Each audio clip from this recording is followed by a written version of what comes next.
And another good reason to sell is maybe you have a new job. Maybe, you're moving, whether it's into a new city or here to Charleston, or whether it's a new job and you're moving, your job's on the other side of town. And so now you have an hour commute.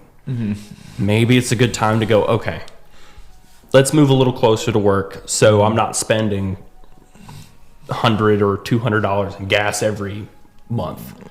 Yeah. You know what I mean? And so cutting down that time, maybe you start a new job and you're working from home.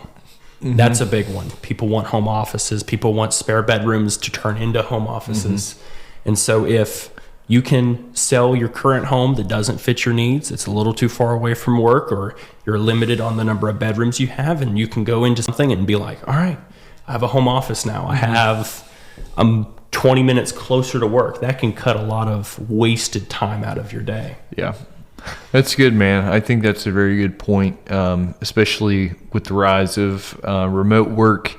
I'd say the big thing is, a lot of people need those home offices. They want that. But it also gives them the ability to really buy wherever they want. That is very true. Which is, a real benefit, especially in an expensive area like Charleston. You could afford to live in a nice house because you want to move to Goose Creek, Monk's Corner, right? Compared to living in Mount Pleasant. So, yeah, 100%, man. And I think we kind of already hit on it too, with home maintenance. That is true. Home maintenance could be a totally another reason to sell, whether it's there's some issues with the house and you don't necessarily want to deal with them. You don't want to spend the money.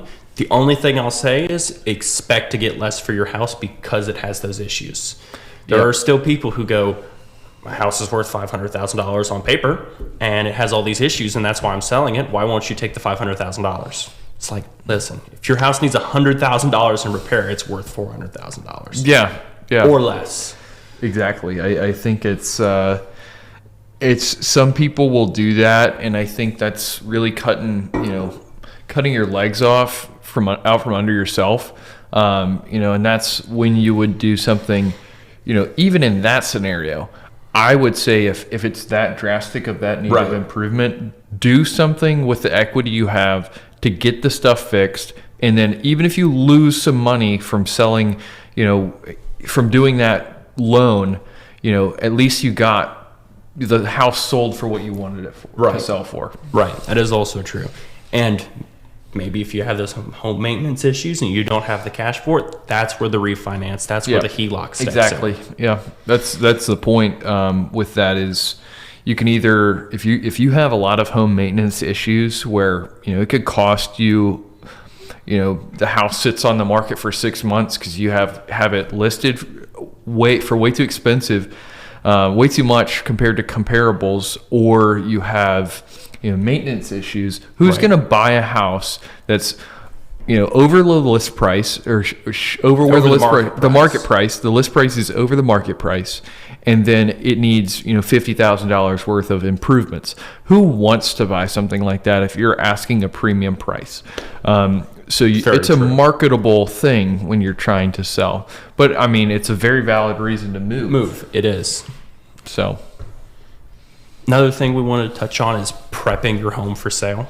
Big points, making those essential repairs like we were just talking about. Some tips for decluttering, which a lot of people don't do. The benefits of staging, and then just understanding the selling process. So we were just touching on, those essential repairs, things that are going to, they may cost you a little bit of money, but they're going to improve the selling price of your home.